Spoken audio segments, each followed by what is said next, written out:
Now, looking back on it, almost 50 years from that time, what has it meant? How did it work itself out? What does Brown mean today?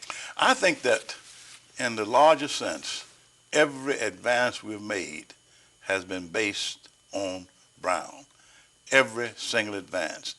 Nobody would have thought about doing some of the things that were done, not SNCC, not SCLC, not NAACP, not the Freedom Riders, had it not been bolstered by Brown, because it took a while for the consciousness to spread through the community that this was the death knell of segregation. It could no longer exist.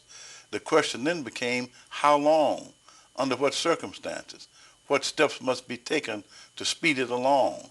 But the decision, remember the NAACP had been going through a series of things. Restrictive covenant cases we had won. In order to understand Brown and to understand the whole integration movement and the whole civil rights movement, you've got to look at the NAACP as a bellwether, that organization that had a vision, a philosophy, a message starting in 1909. And nothing they did was done by happenstance. Sometimes they had to change their method of operation because of a resistance, but every step was a legal step. And it's one of the things that bothers me, that the larger white community seems to put more emphasis on marching feet than thinking brains. The fact that black lawyers conceived, conceptualized, and carried into being a plan to eliminate segregation in this country, that a group of black lawyers, led largely by Charlie Houston, others of course were involved, had to sit down and how can we do this? And step by step. And as an NAACP lawyer going to the seminars with many people, I had become very well aware that they didn't teach it in my law school. I learned this at the table with Thurgood Marshall and with Constance Baker Motley and Robert Carter and other NAACP lawyers, what that strategy had been long before I started practicing law. And it was to hit the weak points. One was interstate commerce, which the federal government regulated. And that meant that if you were traveling on a railroad car from Virginia to West Virginia and had to pass state boundaries, the federal government was involved, and we ought not to let them segregate us in the dining cars and so forth. And it was that kind of philosophy, step by step.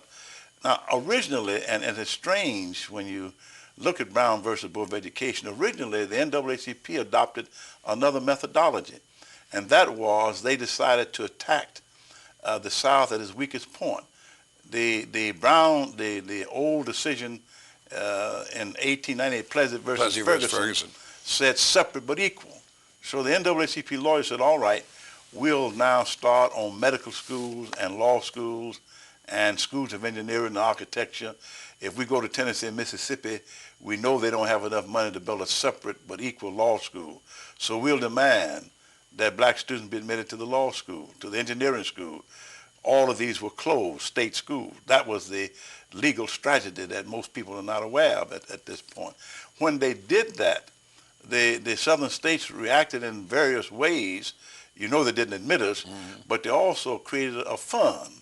So they would say to a Julian Bond who wants to go to medical school, look, we'll pay your way to Harvard, Yale, anywhere you can get in. We'll pay your plane fare, your tuition, your room and board.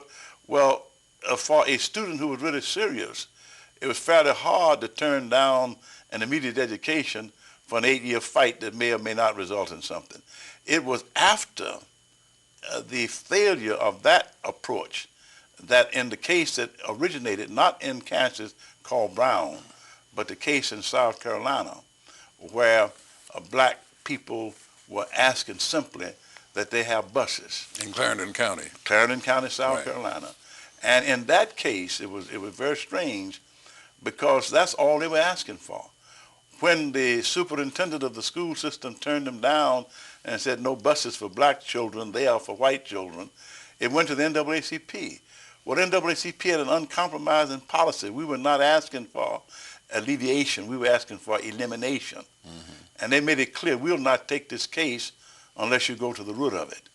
Most people don't recognize that in the first SCLC case in Montgomery, that originally they asked for black bus drivers on the black districts. That they asked for an alleviation of segregation. The NAACP had adopted an uncompromising policy. We will not retreat. We are going to go to the root of the issue.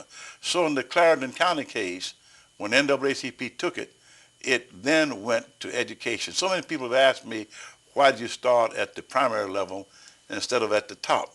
Well, they did not know we did start. When I say we, obviously I was not personally involved, but using the term of NAACP, we did start at the top level and went to the bottom level in Clarendon County because it was a decision. And by the way, that decision of the NAACP was momentous and fraught with much peril. And there were hundreds of black intellectuals who thought the NAACP was making the wrong step and told them. It always amuses me when I hear people say NAACP is Uncle Tom and a gradualist and the this and the that, when they made a decision that, in the opinion of many of our critics, could have been fatal. They said, you made great progress going step by step. Now you're going all the way. If the Supreme Court does not rule with you, then much of our progress has been negated, and the path to the future will be very cloudy. Can we ever overcome it? And there were serious discussions about whether or not the NAACP should proceed that way. Now look at it just for a moment, and I hope I don't take too long on this, but if you look at the composition of the Supreme Court and what happened, it becomes very obvious that the critics of the NAACP, and I give them credit for moving in good faith. They were not saying don't go forward, but don't take this great step at one time and lose everything. About the dog with the bone in his mouth, don't lose it all. Because the Supreme Court at the time we went was not necessarily a great Supreme Court. It was only the addition of Warren to the Supreme Court and some changes that made the real difference. And I can never give enough credit to Earl Warren as the Chief Justice who very carefully crafted a decision which got us a unanimous opinion. And it was important that it be 9-0 because it gave an uncompromising message.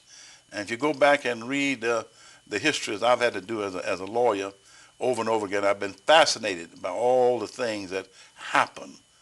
The death of, I think it was Vinson, the other judges who sort of moved and changed their mind. And there was a movie made, I forget the name of it, in which Warren is portrayed as coming to Virginia after he'd been appointed and had a black chauffeur. And the next morning when Warren came down, he asked his chauffeur, why did you spend the night in the car? And the chauffeur said, why did I spend the night in the car? Because there's no place here that I can sleep. And I know people marvel at that as if it were not true, but it's quite possible that a governor of California had never been exposed to the rawness of segregation, where a chauffeur who had driven him all day, weary and tired at night, did not have a place to sleep. And something clicked in Warren's mind at that point. This is wrong. It's interesting. I've taken much too long on that. But in my judgment, when you read the history and understand that as far as I am concerned, nothing else that happened would have been in place had it not been Brown first. That was the building block. It would have been like trying to build the Empire State Building on no foundation. The movement that you led so well, the movement that Dr. King led, the Freedom Ride, the later movements of NAACP, the sit-in movement were all predicated on the fact that a decision had been rendered that integration was the order of the day, or at least segregation was dead. And therefore, that gave all of us who were interested a chance to pursue our individual mechanisms to try to speed up that day.